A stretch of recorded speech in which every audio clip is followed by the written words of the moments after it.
എരുമയുടെ മുഖത്തോടു കൂടിയ അസുര സ്ത്രീ ബ്രഹ്മാസുരന് ജനിച്ച പുത്രനാണ് മഹിഷാസുരൻ.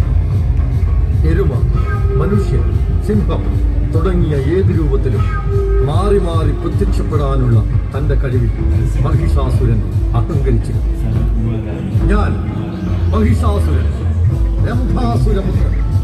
എരുമ, മനുഷ്യൻ, സിംഹം തുടങ്ങി ഏത് രൂപത്തിലും ജൊടിയുടെ കൊണ്ട് രൂപം മാറാൻ നമുക്ക് മാത്രമേ കഴിയൂ.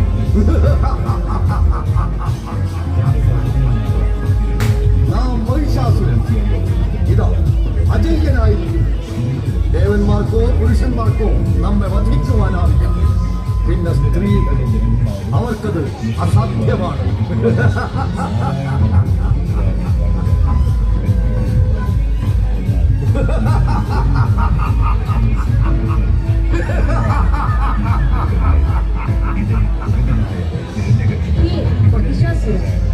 എങ്കിൽ നീ കേട്ടുപോയി.